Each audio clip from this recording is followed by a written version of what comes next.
Hey, you'll never guess what just happened. Phoebe and I got mugged. You okay? Yeah, because Phoebe knew the mugger. How do you know a mugger? I'm sorry, I have friends outside the six of us.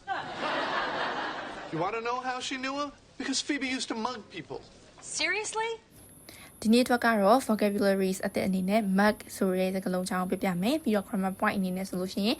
used to plus verb 0ပြီးတော့ get plus verb 3ဒါမှမဟုတ်ရှင် past participle ကြောင်းပြပြမှာဖြစ်ပါတယ်အမျိုးကြီး mug ကကြတော့ attacking and robbing someone in public ပေါ့နော်အများသူငါရှိတဲ့နေရာလမ်းသွားလမ်းလာတွေမှာပတ်စံရိုက်လူတာပစ္စည်းတွေရိုက်လူတာပေါ့နော်အဲ့တော့ mug ကကြတော့ရိုက်လူတဲ့သူပေါ့နော် example sentence အနေနဲ့ဆိုရင် we got mugged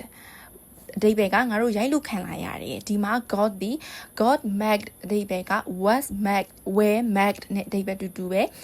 ပြောရမယ်ဆိုလို့ရှိရင် passive voice ကိုသုံးတာ past tense နဲ့ passive voice ပေါ့နော်ငါတို့ရိုက်လို့ခံလာရတယ် they mugged the boy who standing outside ပြင်မှာရက်နေတဲ့ကောင်လေးကိုသူတို့ရိုက်နှက်ပြီးလူပါတယ် Phoebe knew the mugger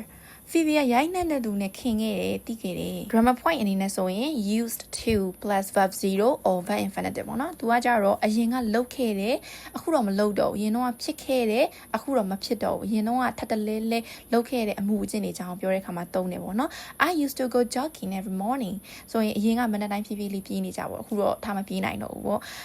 she used to live in Italy ဆိုရင်သူမအရင်တော့အီတလီမှာနေခဲ့ဘူးတယ်အခုတော့မနေတော့ဘူးပေါ့ we used to be close friends ငါတို့အရင်တော့ကတော့အရန်ခင်နဲ့တငယ်ချင်းတွေဖြစ်ခဲ့ကြတာပေါ့ဆိုတော့အခုတော့မဖြစ်တော့ဘူးဆိုတဲ့အဓိပ္ပာယ်ပေါ့နော် negative ဝါကျအနေနဲ့သုံးမယ်ဆိုလို့ရှိရင်လည်းအရင်တော့ကမလုပ်ခဲ့ဘူးအခုမှလုပ်လာတယ်ဆိုတဲ့ပုံစံမျိုးနဲ့ပြောလို့ရတယ်ပေါ့နော် she didn't used to eat spicy food သူမအရင်တော့ spicy food တွေစားနေကြမဟုတ်ပါဘူးအခုမှစားလာတယ် she didn't used to go there သူမသွားနေကြမဟုတ်ပါဘူးမဲခုတော့စားသွားနေရပေါ့နော်အဲ့လိုမျိုးပြောင်းသွားတဲ့အချိန်မှာသုံးတယ် question တွေမှာဆိုလို့ရှိရင် did plus subject plus used to plus verb 0ပေါ့နော် subject နေရာမှာ I will you he she it they အကုန်ထည့်လို့ရမယ် did he used to work here ဒီမှာလုံးနေခဲ့ရလားပေါ့နော်ဒါမှမဟုတ်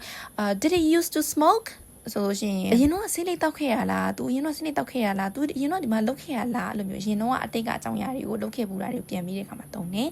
နောက်တစ်ခုက get plus verb 3ပေါ့နော် get plus past participle သူကကြတော့ we got mugged ငါတို့အလူခံလာခဲ့ရတယ် my bag got stolen ငါရဲ့ပတ်စံအိတ်ခိုးခံလိုက်ရတယ် they got rejected when they confessed their feelings